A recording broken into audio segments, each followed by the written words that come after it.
নমস্কার বন্ধুরা, এই মুহূর্তে রয়েছে রাজ্যের সমস্ত কৃষকদের জন্য বিরাট বড় সুখবর।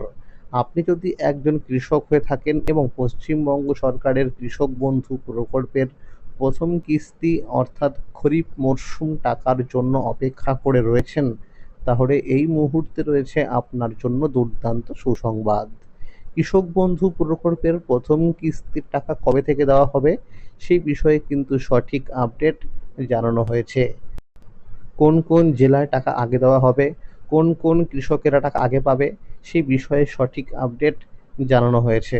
তাই বন্ধুরা, ভিডিওটি সম্পূর্ণ দেখুন। সম্পূর্ণ দেখলেই জানতে পারবেন অনেক কিছু আপডেট। তাহলে বন্ধুরা, দেখে নেওয়া যাক কী বলা হয়েছে আজকের এই রিপোর্টে।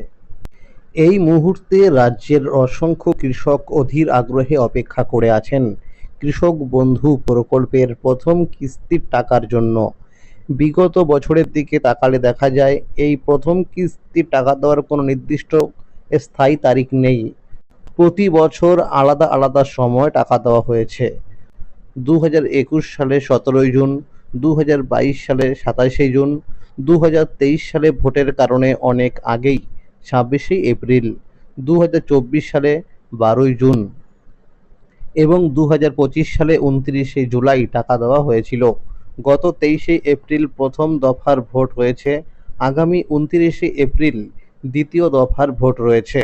ফলে এই মুহূর্তে বিভিন্ন সরকারি দপ্তরের আধিকারিকরা ভোটের কাজ নিয়ে অত্যন্ত ব্যস্ত। সূত্র মারফত জানা যাচ্ছিল, নির্বাচনের আগেই কৃষক বন্ধু প্রকল্পের প্রথম কিস্তির টাকা দেওয়া হতে পারে, তবে কিছু বিধি নিষেধ থাকার জন্য ভোটের আগে টাকা দেওয়া হবে না বলে জানা যাচ্ছে। অনেক আগেই ব্লক অফিসে এই প্রকল্পের টাকা দেওয়ার প্রস্তুতি শুরু হয়ে গেছে। কৃষি অফিসে গেলে বলা হচ্ছে ভোটের পরে আবার সমস্ত কাজ শুরু হবে। যারা নতুন করে আবেদন করতে চায় বা যারা নতুন জমির পরিমাণ যুক্ত করতে চায়, তারা ভোটের পরে কৃষি অফিসে গিয়ে কাজ করতে পারবে। পুরনো কৃষকদের ক্ষেত্রে অনেক সময় ডিডিএ অ্যাপ্রুভ ধাপটি না এসে সরাসরি অ্যাকাউন্ট ভ্যালিড হয়ে যায়, কিন্তু নতুন কৃষকদের ক্ষেত্রে প্রথমে ডিডিএ অ্যাপ্রুভ এবং তারপরে অ্যাকাউন্ট ভ্যালিড দেখা যায়। তাই স্বাভাবিকভাবেই পুরনো কৃষকেরা নতুনদের তুলনায় একটু আগেই টাকা পেতে পারেন। সাম্প্রতিক বিভিন্ন রিপোর্ট অনুযায়ী জানা যাচ্ছে মে মাসে টাকা দেওয়া শুরু হতে পারে। সূত্র মারফত জানা যাচ্ছে, যদি আবারও তৃণমূল সরকার গঠন করতে পারে, তাহলে রেজাল্ট বেরোনোর 15 দিনের পর থেকে বিভিন্ন প্রকল্পের টাকা দেওয়া শুরু হবে। ইতিমধ্যেই অনেক কৃষকের স্ট্যাটাসে এডিএ আপলোডেড চলে এসেছে বলে জানা যাচ্ছে। সমীক্ষা অনুযায়ী জানা গেছে রাজ্যের বেশ কিছু জেলায় আগে টাকা দেওয়া হতে পারে। এর মধ্যে রয়েছে নদিয়া, মালদা, কোচবিহার, হাওড়া, পূর্ব ও পশ্চিম মেদিনীপুর, বাঁকুড়া, বীরভূম, পুরুলিয়া, উত্তর ও দক্ষিণ দিনাজপুর, উত্তর ও দক্ষিণ 24 পরগনা, হুগলি এবং পূর্ব ও পশ্চিম বর্ধমান সহ আরও কয়েকটি জেলা।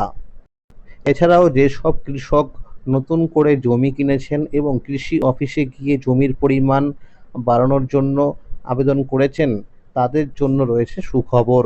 যদি এখন স্ট্যাটাসের ঘরে নতুন জমির পরিমাণ আপডেট হয়ে থাকে, তাহলে সেই অনুযায়ী অতিরিক্ত টাকাও পাওয়া যাবে। তবে কিছু গুরুত্বপূর্ণ বিষয় খেয়াল রাখতে হবে।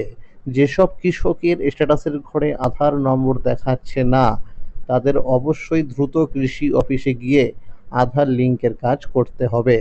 পাশাপাশি ব্যাংক অ্যাকাউন্টে কেওয়াইসি আপডেট থাকা অত্যন্ত প্রয়োজন। আগের রবি মরশুম অর্থাৎ দ্বিতীয় কিস্তির টাকা দেওয়ার সময় দেখা গিয়েছিল শুধুমাত্র কেওয়াইসি আপডেট না থাকার কারণে অনেক কৃষক টাকা পাননি। তাই বন্ধুরা, আপনারা কিন্তু অবশ্যই ব্যাংকে গিয়ে একবার চেক করে দেখে নেবেন যে ব্যাংকের অ্যাকাউন্ট নাম্বারের সঙ্গে কেওয়াইসি আপডেট রয়েছে কি না। আর মনে রাখবেন, এখন কিন্তু বিভিন্ন প্রকল্পে টাকা দেওয়া হচ্ছে ডিবিটির মাধ্যমে। তাই এটাও দেখে নেবেন যে ব্যাংক অ্যাকাউন্টের সঙ্গে ডিবিটি লিঙ্ক করা আছে কি না। তাহলে বন্ধুরা, আজকের এই ছিল আপডেট। কৃষক বন্ধু প্রকল্প সহ সরকারি বিভিন্ন প্রকল্পের আপডেট সবার আগে পেতে হলে চ্যানেলটিকে অবশ্যই মনে করে সাবস্ক্রাইব করে রাখুন এবং সকলের কাছে শেয়ার করে দিন। আর যদি ভিডিওটি ভালো লেগে থাকে অবশ্যই একটি লাইক করে দেবেন। ধন্যবাদ।